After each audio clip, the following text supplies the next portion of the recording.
दूसरे कल्चर्स में या दूसरे ट्रेडिशंस रिलीजन्स में मैरिज क्या ये भेड़ चाल नहीं? किस तरह की? मतलब कि जैसा रिचुअल है उस रिचुअल पे हम लोग चलते रहते हैं, मतलब ये जो कट्टर पिताजी होते हैं। हाँ देखो, वो मैं फिर वही कह रही हूँ, मैं तो हमेशा से ट्रेडिशन और माइंडसेट्स के खिलाफ हूँ। ओके। क्योंकि रूल्स आप आज की सोसाइटी के हिसाब से रूल्स को भी इवॉल्व होना बहुत ज़रूरी है। पहले सोसाइटी को उस समय वो सोसाइटी की ज़रूरत थी क्योंकि society was divided according to the labour the kind. जैसे ब्राह्मण थे तो उनका काम पढ़ना या वेद पुराण को देखना, पूजा वगैरह कराना था। क्षत्रिय थे तो उनका काम एग्रीकल्चर या वॉर्स में जाना था। आजकल सोसाइटी इज चेंजिंग, तो हमारे उस हिसाब से जो सोसाइटी की कल्चर्स हैं, जो रिचुअल्स एंड ट्रेडिशंस हैं, उनको भी चेंज होना बहुत ज़रूरी है।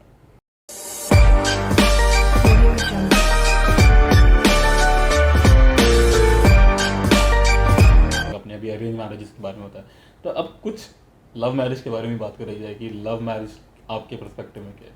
कि मैंने आपसे बताया कि लव तो शादी में बहुत बाद में आता है, चाहे वो अरेंज्ड हो चाहे अपनी पसंद का मैच ढूंढ रखा हो। जिसको हम आम भाषा में लव मैरिज कह रहे हैं, वो बेसिकली लड़का लड़की खुद से आपस में चुनाव कर रहे हैं, और चुनाव किस स्थिति में, किस मनोस्थिति के साथ कर रहे हैं, उस पर डिपेंड करेगा कि शादी चलाने की उनकी कैपेसिटी कितनी होगी। राइट। तो जब अभी हमने यही बात की कि 18-19 में आप वो पिक्चरों से इन्फ्लुएंस्ड होते हैं, रोमांटिक गानों से इन्फ्लुएंस्ड होते हैं, इसके अलावा टिकटॉक से इन्फ्लुएंस्ड होते हैं, इंस्टाग्राम से इन्फ्लुएंस्ड होते हैं, और आप उसी को प्यार समझते हैं। तो आप लस्ट, डिज़ायर, प्यार, मोहब्बत, इन चीज़ों में डिफ्रेंशिएट करने की कैपेसिटी नहीं रखते। तो शादी के बाद कैसे आ जाती है कैपेसिटी? शादी के बाद भी आप ये देखिए, इस तरह की शादियां फिर कहाँ चल पा रही हैं। वो भी इंस्टेंट 1 मिनट की रील की तरह ही है। बिल्कुल सही बात है। अभी आई और अभी चली भी गई। डॉक्टर आरती, जैसे कि अभी हम लोग आपसे कुछ सवाल जवाब कर रहे थे, पॉडकास्ट बहुत इंटरेस्टिंग जा रहा है, तो मैं आपसे एक सवाल और पूछना चाहूँगा कि जो आजकल का सिनेरियो, उस सिनेरियो के अंदर लड़कियों की क्या मनोवस्था है, क्या स्थिति है, क्या पर्सपेक्टिव है आजकल की मैरिजेस को लेकर? करंटली अगर हम बात करें वेंकटेश, तो women are in 3 types of marriages. तीनों में से कोई ना कोई एक तरह का उन पे अप्लाई करता है। जी। बहुत सारी गर्ल्स जो कि अभी भी रूरल इंडिया में रहती हैं, उनकी शादी 18 से 20 साल के अंदर कर दी जाती है। जी बिल्कुल। तो मैरिज एक ऐसी चीज़ है जो उनका लाइफ लॉन्ग ऑक्यूपेशन बनता है, और उसी के हिसाब से उनकी ग्रूमिंग की जाती है। तो उनका माइंडसेट बिल्कुल क्लियर होता है, उनके मैरिज के अंदर रोल्स बिल्कुल डिफाइंड होते हैं, और ये मैरिज सर्वाइवल की मैरिज होती है, जिसमें दोनों पार्टीज एक दूसरे से socio economic sexual benefit derive करते हैं। राइट। तो ऐसे वाली मैरिजेस में अब्यूज़ होने के चांसेस ज़्यादा रहते हैं, बट क्लैश होने के चांसेस थोड़े कम इसलिए रहते हैं क्योंकि दोनों पार्टीज़ को एक सेट माइंडसेट बताया जाता है, और दोनों पार्टीज़ उसी के हिसाब से बिहेव करती हैं। तो बहुत ज़्यादा इंटीमेसी तो नहीं रहती है ऐसे मैरिजेस में। मैं सभी की बात नहीं करूँगी, it doesn't apply to all couples, but क्योंकि एक ढांचा प्री प्रिस्क्राइब्ड है और सारा घर उसी के हिसाब से वर्क कर रहा होता है, तो these are easier marriages to negotiate. फिर एक क्लास ऑफ मैरिजेस है जिसमें गर्ल्स वर्किंग प्रोफेशनल फैमिलीज से आ रही हैं, और जो उनके पार्टनर्स हैं वो भी प्रोफेशनल फैमिलीज में हैं, जहाँ उन्होंने अपनी मदर्स को वर्क करते हुए देखा है। तो ये वाली गर्ल्स भी अपने राइट्स को मांगने के लिए इक्विप्ड होती हैं, और ये वाले बॉयज़ भी अंडरस्टैंड करते हैं कि एक वर्किंग वुमेन की क्या प्रॉब्लम्स हो सकती हैं। तो वहाँ पे सेक्सुअल डिवीजन ऑफ लेबर थोड़ा कम है। बिल्कुल सही। और दोनों पार्टनर्स नेगोशिएट करते हैं, कम्युनिकेट करते हैं, क्योंकि दोनों इवॉल्व होते हैं, एजुकेटेड होते हैं। तो वहाँ पे शादियों में वो चीज़ें होती हैं जो दोनों कपल्स के लिए सूटेबल होती हैं। अब ये बात होगी वुमेन्स की, अगर हम मेंस की बात करें तो मेंस का क्या पर्सपेक्टिव है आपके हिसाब से? मैं आपको वही बताती हूँ। एक थर्ड सिनेरियो रह गया जिसको हमने डिस्कस नहीं किया। इसको अंडरस्टैंड करने के बाद हम मेन का पर्सपेक्टिव भी समझेंगे। थर्ड सिनेरियो उन लड़कियों का है जिनकी mothers stay at home wifes थी, या वो बॉयज़ जिनकी मदर्स ने कभी काम नहीं किया। तो ऐसी मदर्स जो होती हैं वो घर का सारा काम संभालती हैं, गर्मा गर्म रोटी खिलाती हैं, राजा बाबू के कपड़े भी धोकर देती हैं। तो इनमें जब फर्स्ट जनरेशन वर्किंग वुमन आती है, क्लैशेस बहुत ज़्यादा होते हैं, क्योंकि ना तो वो लड़का तैयार होता है किसी भी तरह से एडजस्ट करने के लिए, क्योंकि उसने कभी देखा ही नहीं है कि आपको वुमेन के साथ एडजस्ट भी करना पड़ सकता है, हाउस होल्ड वर्क में भी एडजस्ट करना पड़ सकता है। और इस लड़की के लिए इसका माइंडसेट वही है कि घर का काम तो सारा औरत को करना है, चाहे मैं बन जाऊँ कलेक्टर। तो यहाँ पे क्लैशेस जो हैं इस तरह में बहुत ज़्यादा होने की संभावना। तो ये जो चीज़ें हैं ये ग्रामीण इलाकों में ज़्यादा देखी जाती है या हमारे जो शहरी इलाके हैं? मुझे लगता है कि ग्रामीण में इजी है क्योंकि उनके सेट रूल्स और सेट पैटर्न्स हैं। ये स्मॉलर सिटीज़, जी, इवन इन मेट्रोपॉलिटन्स, जहाँ पे वर्किंग मदर्स नहीं रही हैं, ओके, जहाँ पे कोई प्रोटोटाइप नहीं है फैमिली के अंदर, तो वहाँ पे ये प्रॉब्लम्स ज़्यादा देखी जाती हैं। ओके। तो मैं आपसे एक चीज़ और पूछना चाहूँगा, लाइक कि जैसे कि आपने कहा कि ग्रामीण इलाकों में ये चीज़ें कम हैं, और जहाँ पर तो फिर आई थिंक एजुकेशन का गैप है या वो चीज़ है? कम का इस तरह नहीं है कि अब्यूज़ नहीं हो रहा, वहाँ पे वुमेन का अब्यूज़ ज़्यादा है वो बता नहीं क्योंकि पा रही। वो बता नहीं पा रही। वहाँ पे पहले ही संकोचवश, एक लज्जावश रहता है कि आपने घर की बात बाहर नहीं कहनी है, जी, या अब तुम्हारी शादी हो गई है, जो भी तुम्हारी समस्या है वहाँ निपटनी है जी। आपने। तो अब्यूज़ कभी भी किसी भी लेवल पे रिलेशनशिप में हो सकता इस है। चीज़ में आपसे पूछना चाहूँगा, जैसे कि हम लोग वुमेन एम्पावरमेंट, मैरिज और वुमेन्स के बारे में बात कर रहे हैं, कि ऐसा नहीं आपको लगता कि औरतों को बेचारा देखा जाता है? बेचारा जहाँ पे फाइनेंशियल डिपेंडेंस होगी हाँ। वहाँ पे डेफिनेटली बेचारगी है, क्योंकि हर समय अगर आपको अपनी छोटी छोटी नीड्स के लिए हाथ पसारना लेकिन पड़ेगा। मेरे हिसाब से आदमी ज़्यादा बेचारा होता है। कुछ चीज़ों में मैं इंडियन आदमी को बेचारा ही कहूँगी, जी, क्योंकि हमारे यहाँ पे अभी भी जो रहना है लड़कों का, वो पेरेंट्स के साथ रहता है। तो जो बैलेंस बिठाने का काम है अपनी पार्टनर के और अपने पेरेंट्स के बीच में, वो बहुत ही सिरदर्दी भरा काम है। वो दो पार्टनर के बीच में बेचारा आदमी पिस जाता है। मतलब मेरे हिसाब से, मेरे पर्सपेक्टिव जो मैंने अभी, और मैंने भी कुछ चीज़ें देखी हैं, उस हिसाब से मैं, जैसे कि लड़कियां जो होती हैं वो कहती हैं कि हमारा क्या है, मतलब शादी करके चले जाना है, राइट? अब लड़के के ऊपर जो बोझ रहता है, जो उसके ऊपर प्रेशर रहता है, उसको वो लोग नहीं समझ पाते हैं, ना पेरेंट्स समझ पाते हैं, ना उसका पार्टनर समझ पाता है, क्योंकि वो उनको बताएगा तो उन्हें डर होता है कि वो खो के ना, वो चले ना जाए हमारे पास से। तो वो इंसान, वो आदमी चुप रहता है। तो इसमें मेरे को लगता है कि बेचारा लड़का, बेचारी लड़की नहीं, लड़का ज्यादा रहता देखिए, है। फिर वही बात है, जहाँ पे ओपन कम्युनिकेशन जी। नहीं है, जहाँ पे एक दूसरे से आप अपनी नीड्स नहीं मेंशन करते, हाँ जी। वहाँ पे फ्रस्ट्रेशन रहेगी, रिजेंटमेंट रहेगी, और इंसान अंदर ही अंदर अपनी बात दबा के रखेगा। तो बेचारगी तो तभी होती है ना जब कोई आउटलेट नहीं हो, बिल्कुल। या कोई चॉइस नहीं हो आपके पास। जी। कई बार वाकई ऐसा है कि लड़कों के पास भी चॉइस नहीं होती, जी। बट अगर ऑन द टेबल अपने पेरेंट्स के साथ, अपने पार्टनर के साथ बैठकर खुल के हमें कम्युनिकेट कर सकें, जी। तो मुझे लगता है कि कोई भी समस्या ऐसी नहीं है जो नेगोशिएशन से सुलझाई नहीं जा सकती।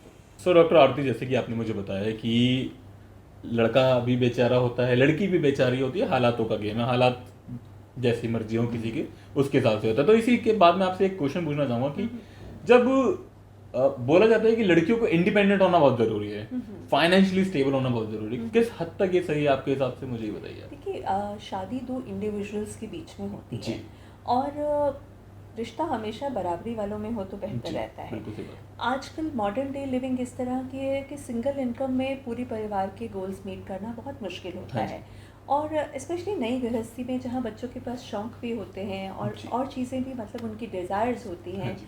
और नई गृहस्थी में काम भी बहुत, आपको बहुत सारी नई चीज़ें चाहिए भी होती जी। हैं। तो it is better for a partnership also कि गर्ल फाइनेंशियली इंडिपेंडेंट हो।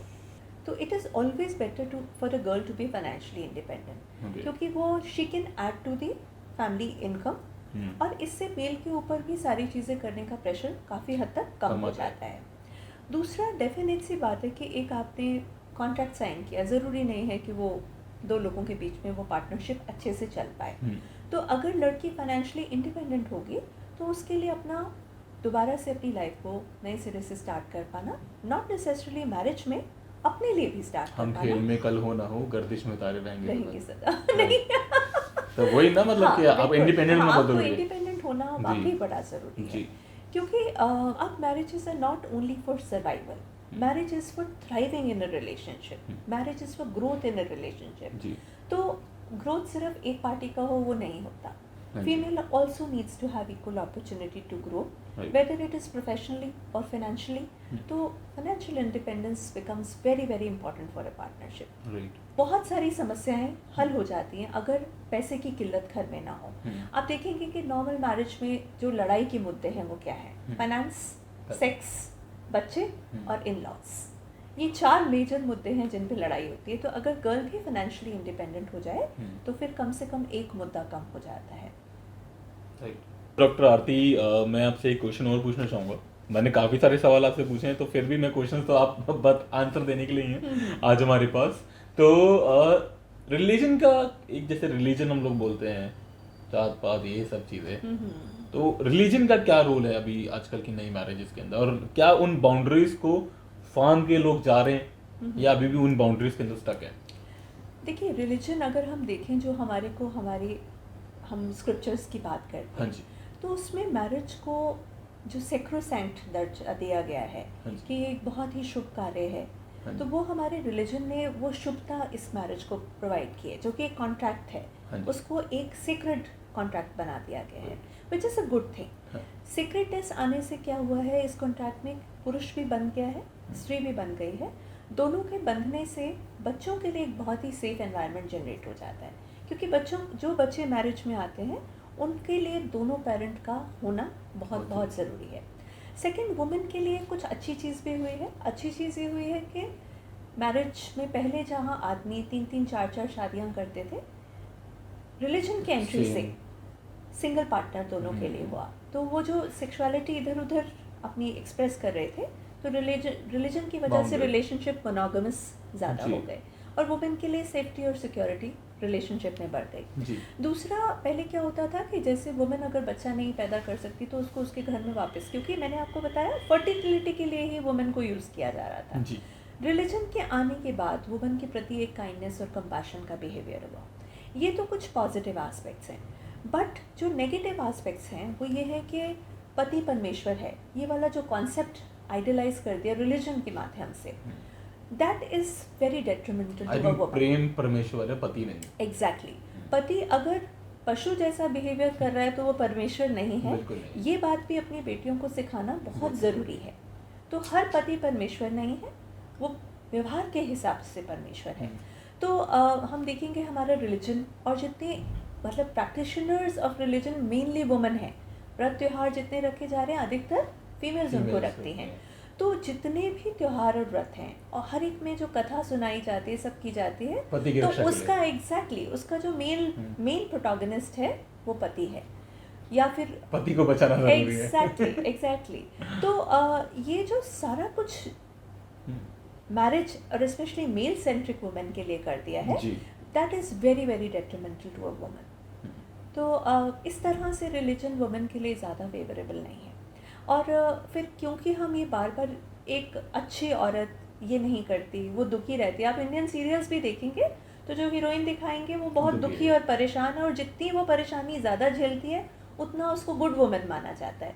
तो ये वाला जो माइंडसेट रोती पिटती औरतों का, विक्टिमाइज्ड औरतों का, एंड उन्हीं को हम इतना ज़्यादा ग्लोरीफाई कर रहे हैं, that is not a good concept. तो वही मैंने आपसे कहा था कि लड़कियों को बेचारा दिखाया जा रहा है क्योंकि उनको वो माइंडसेट ही दिया गया है कि अच्छे लोग तो हमेशा परेशान रहते हैं। उनको ये नहीं सिखाया जा रहा कि आप अपनी बाउंड्रीज तय करें, आप सामने वाले को बताएं कि क्या व्यवहार राइट है मेरे लिए और क्या नहीं है। तो क्योंकि गर्ल्स को ये सब नहीं बताया जाता, तो कहीं ना कहीं हमारा रिलीजन, हमारी सोसाइटी गर्ल्स को इमोशनली, मेंटली और फाइनेंशियली डिपेंडेंट रख रहा है और उसका विक्टिमाइजेशन कर रहा है। ऐसा माना जाता है कि लड़कियों को शादी के बाद पढ़ना, शादी के बाद नौकरी करना, शादी के बाद क्यों, शादी के बाद क्यों भाई, क्यों शादी के बाद के सुपर पावर ऑफ गर्ल्स बन जाओगे? क्या होगा शादी के बाद? शादी के बाद वो इंसान और बाउंडेड हो जाएगा।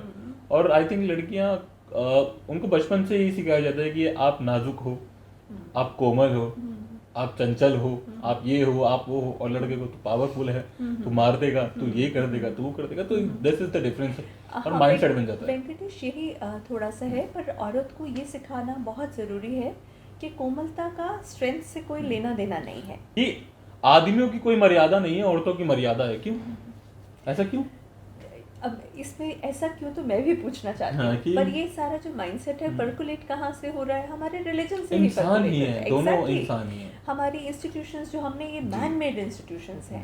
तो डॉक्टर आरती, जैसे कि हमने अभी इस पॉडकास्ट के अंदर बहुत सारे टॉपिक्स छेड़े, जैसे वुमेन एम्पावरमेंट, आज हम वुमेन एम्पावरमेंट के बारे में बात कर रहे हैं, हम मैरिजेस के बारे में बात कर रहे हैं, तो इन सब से एक टॉपिक है जो बहुत ज़्यादा कोरिलेट करता है, वो डाउरी। तो डाउरी आपके पर्सपेक्टिव में क्या, और आज के टाइम में, आज के समाज में, आज के 21st सेंचुरी में कहाँ एक इंपॉर्टेंट रोल प्ले करता है या बहुत ही घटिया रोल प्ले करता है? देखिए, जब डाउरी का अगर हम स्टार्ट देखें जी। तो क्या होता था कि गर्ल अपना पेरेंटल हाउस छोड़कर अपने जी। हस्बैंड के घर जाती थी, बिल्कुल। तो एक तरह से वो अपना एंसेस्ट्रल प्रॉपर्टी में राइट छोड़कर जाती थी। जी। तो शादी के समय हम इसको तब स्त्री धन कहते थे कि एक लेडी को कुछ अमाउंट या कुछ गहने, चाहे वो गोल्ड के रूप में हुआ, हाँ जी। चाहे कैश हुआ, वो लेडी उसके हिस्से में रहती थी जी। ताकि डिफिकल्ट टाइम्स में she can fall back on that money. Okay. But जैसे जैसे समाज आगे बढ़ता गया, प्रथा का कारण क्या है वो सारे भूल गए, और प्रथा इवॉल्व इस तरह हो गई कि डाउरी में शो ऑफ, सामने वालों को पैसा देना और दिखाना, और ऐसा लगने लगा कि औरत को सारी जिंदगी पालने के लिए वो सामने वाले पैसा ले रहे हैं। Fancy Punjabi exactly. अगर हम आज के पर्सपेक्टिव में देखें तो हमारे प्रॉपर्टी के इनहेरिटेंस के राइट्स भी, लॉज भी बदलने लगे हैं। जी। And women have equal rights in their parental property, in their ancestral property. जी। तो डाउरी अगर मैं देखूं, आज के दिन अगर मैं डाउरी कहूं, एजुकेशन जो आप अपने बच्चों को दे रहे हैं वो सबसे बड़ी डाउरी है।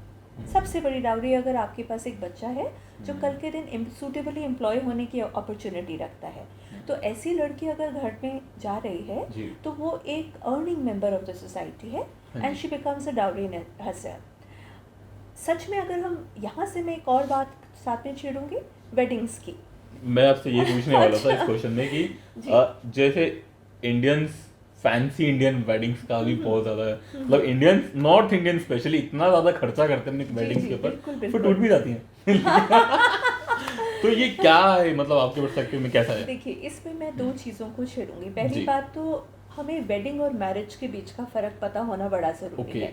Marriage is a life long commitment, wedding is the celebration of that commitment, right? तो हम जनरली क्या करते हैं कि वेडिंग पे हमारा इतना फोकस होता है कि एक्चुअल मैरिज में जो चीजें चाहिए होती है हमारा ध्यान वहां से हट ही जाता है। इट मस्ट लाइक कि we are attending wedding, we are not attending marriage. हाँ।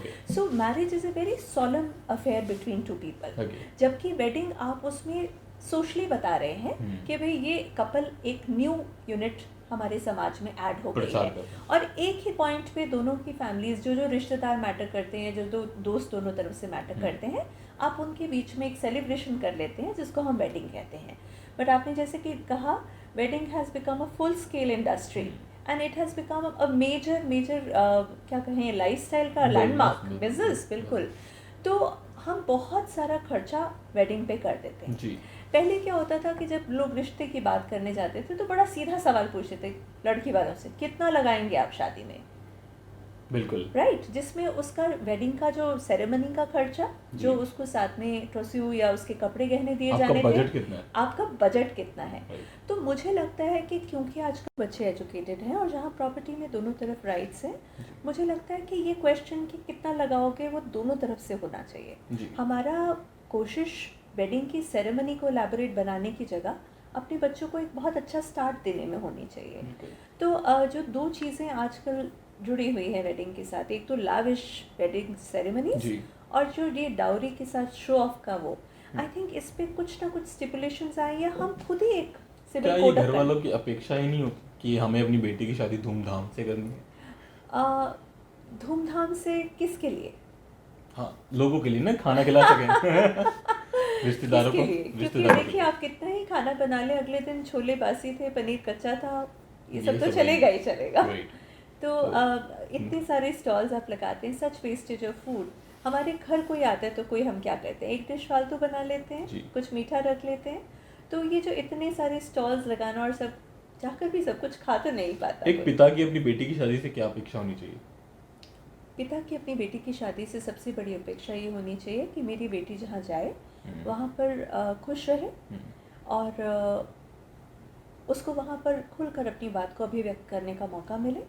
और अपेक्षा अपने घर से शुरू होनी चाहिए, क्योंकि जब मैं अपनी बेटी को अपने ही घर में अभिव्यक्ति का राइट देती हूँ, तभी सामने वाले के वहाँ जाकर मेरी बेटी कुछ कह पाएगी और अपने हिसाब से अपने जीवन को जी पाएगी। तो इस अपेक्षा के बीच में जात पात ट्रेडिशन ये सब आना चाहिए? वेंकटेश, आना तो नहीं चाहिए जी, पर आता है हर बार। जैसे हम लोग मैरिजेस के बारे में बात हाँ जी, बिल्कुल आता है हर बार, क्योंकि अभी भी जहाँ पर हमारे माँ बाप रिश्ता देखते हैं, जहाँ पे हमारे माँ बाप मैच ढूंढते हैं, तो उनका हमेशा मैच ढूंढने का ढंग इसी तरह से स्टार्ट होता है कि सेम, मतलब उनका पहला क्राइटेरिया ऐसा रहता है, सेम कास्ट हो, सेम रिलीजन हो, सेम कम्युनिटी हो, सेम तरह का काम करते हों, भाई बिज़नेस वाले ढूंढेंगे, सर्विस वाले ढूंढेंगे, तो बहुत सारी ये चीज़ें तो रहते हैं।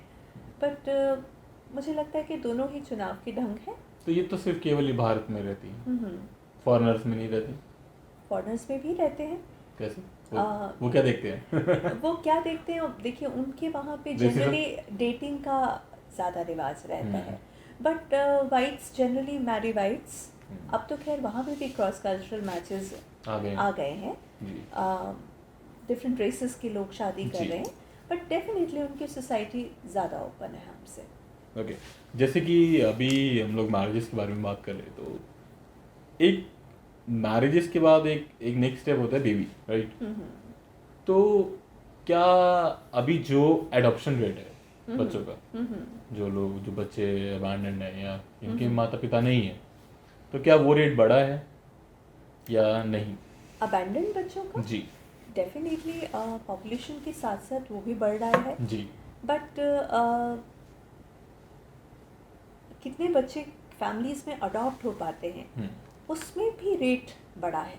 यही चीज, we are more open to adoption also nowadays, जबकि पहले ये होता था कि नहीं, अगर हमारा नहीं हो रहा तो हमें नहीं चाहिए है। एक ईगो फैक्टर रहता था कि मेरा ही शुक्राणु हो, मेरा ही बच्चा हो, मेरी ही वाइफ के पेट से निकला हो। बिल्कुल। थोड़ा सा ओपननेस सोसाइटी में अडॉप्शन को लेकर आई है जी। और बहुत सारा अडॉप्शन, अगर आपको पता ना हो तो इंडियन सब कॉन्टिनेंट से बहुत सारे बच्चे अडॉप्ट होकर बाहर भी जाते हैं जी। तो इंडिया में भी प्लस बाहर के लोगों में भी अडॉप्शन का रेट काफ़ी ज़्यादा बढ़ा है।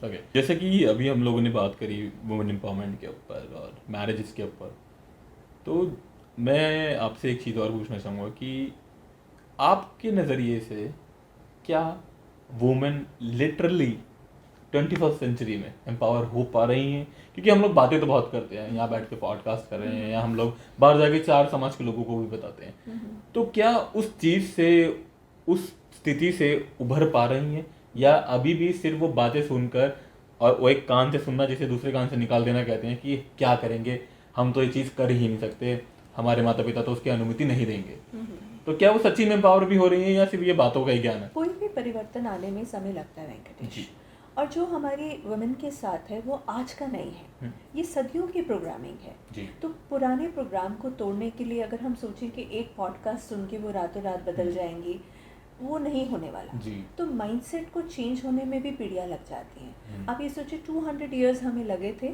फ्रीडम पाने में जी। तो कुछ तो रहा होगा ना। टोटल कॉन्शियसनेस जब तक नहीं बदलेगी, कलेक्टिव कॉन्शियसनेस नहीं बदलेगी, तब तक कोई भी मेजर चेंज आने में या जो हमें दिखाई दे वो चेंज आने में समय लगेगा। तो एजुकेशन होने के साथ ना सिर्फ वुमेन को फाइनेंशियल इंडिपेंडेंस मिली है बल्कि वो नए आइडियाज़, नए माइंडसेट्स को भी एक्सपोज हुई है जी। तो डेफिनेटली चेंज तो आ रहा है। दिक्कत ये है कि जो उसकी रफ्तार है वो थोड़ी सी स्लो है, बट इसको हम कहते हैं जोत से जोत चलाना।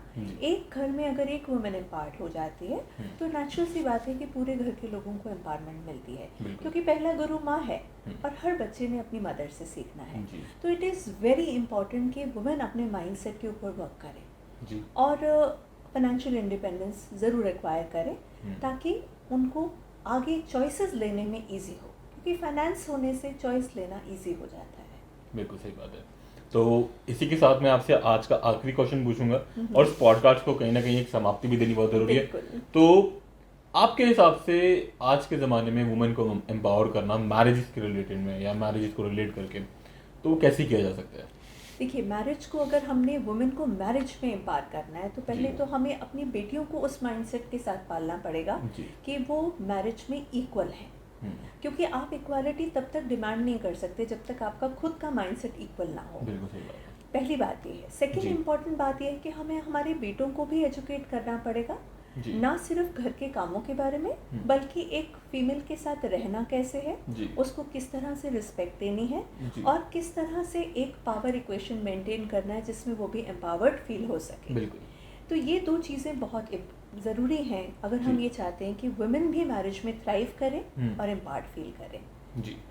थर्ड इम्पॉर्टेंस है कि मैं अभी भी बहुत सारे पुरुषों को सुनती हूँ कि हमने तो अपनी वाइफ को काम करने का राइट दे रखा है, फ्रीडम दे रखी है। तो ये वाला जो माइंडसेट है ये फ्रीडम वाला माइंडसेट नहीं है, वो तो फ्री है ही, वो चॉइस तो उसके पास पहले दिन से है। तो आपको ये भी अंडरस्टैंड करना पड़ेगा कि आपकी वाइफ एक इंडिविजुअल है और वो अपनी चॉइसेस रखती है, और दोनों पार्टनर्स उन चॉइसेस के बीच में रिलेशनशिप को कैसे नेगोशिएट करते हैं वो दो पार्टनर्स के बीच का मामला है। उसमें सोसाइटी और घर के लोगों का ऐसा कोई इन्वॉल्वमेंट ना रखें जिससे उनकी मैरिज को सफ़र करना पड़े। शायद मैरिज ज़्यादा सफ़र एक दूसरे इंसान की वजह से नहीं होती, सोसाइटी की वजह से ज़्यादा होती है। सोसाइटल एक्सपेक्टेशंस, फैमिली की एक्सपेक्टेशंस, ये बहुत ज़्यादा मैरिज के ऊपर प्रेशर डालती हैं। तो पहले क्या होता था कि कुछ कल्चर्स में जब कपल साथ में होते थे तो उनको घर से थोड़ा दूर भेज दिया जाता था कुछ टाइम के लिए, ताकि वो एक दूसरे के साथ एडजस्ट कर सके। पर इंडिया में अभी भी ऐसा है कि औरत की शादी एक आदमी के साथ नहीं होती है, पूरे परिवार के साथ, और घर में अगर उन्होंने टॉमी रखा हुआ है तो टॉमी कुत्ते के साथ भी औरत की शादी होती है। तो ये वाली जो मेंटालिटी है कि एक छोटी सी 20, 22, 21 साल की लड़की को आप अपने घर में लाते हैं और उससे एक बुजुर्ग महिला जितनी मैच्योरिटी की एक एक्सपेक्टेशन रखते हैं, टॉलरेंस की एक्सपेक्टेशन रखते हैं, तो मुझे लगता है कहीं ना कहीं वो भी मैरिज के ऊपर बहुत ज़्यादा प्रेशर डालती है society. Right. So thank you so much doctor Aarti आज हमारे साथ जुड़ने के लिए और हमारे को इतनी सारी बातें बताने के लिए। तो आज का हमारा टॉपिक जैसा आप सब लोग जानते हैं कि वुमेन एम्पावरमेंट और मैरिजेस था, तो उसके ऊपर डॉक्टर आरती ने हमें काफ़ी सारी बातें बताई, तो मैं उनको बहुत बहुत थैंक यू सो मच कहना चाहूँगा। Thank you so much. और इसके साथ एक छोटी सी बात और कहूँगी, जो डिस्कशन मैंने और वेंकटेश ने किया, इसका आइडिया ये नहीं है कि जो हम बता रहे हैं वो चीज़ें राइट हैं। आप लोग अपनी मैरिज में क्या राइट है और क्या रॉन्ग है वो खुद डिसाइड करेंगे। इस पूरी पॉडकास्ट का जो केवल हमारा जो संदेश है वो ये है कि मैरिज को एक फिक्स्ड इंस्टीट्यूशन ना समझें। आप अपनी क्रिटिकल थिंकिंग लगाएं, अपनी मैरिज के रूल्स, अपनी मैरिज की जितनी भी पार्टनरशिप की बातें हैं खुद अपने हिसाब से नेगोशिएट करें और एक्सटर्नल प्रेशर्स को अपनी मैरिज के ऊपर ना आने दें। जी thank you so much doctor Aarti. जैसे कि डॉक्टर आरती ने कहा कि 5 उंगलियां बराबर नहीं होती, तो वैसे ही आपकी मैरिज भी एक दूसरे के बराबर नहीं हो सकती। किसी की कैसी चल रही है, किसी की कैसी चल रही है। बस हमारा एक एजुकेशनल सिस्टम था जो हमने बताया, अपना नजरिया रखा, बाकी आपका नजरिया कुछ भी हो सकता है। तो अगर आपको ये वीडियो अच्छी लगी तो लाइक, सब्सक्राइब और शेयर करना ना भूले और हमारे साथ जुड़े रहिए अकाडमेटिक और पॉडकास्ट चैनल की वीडियोस देखने के लिए। तो thank you so much guys for watching this video. Bye bye.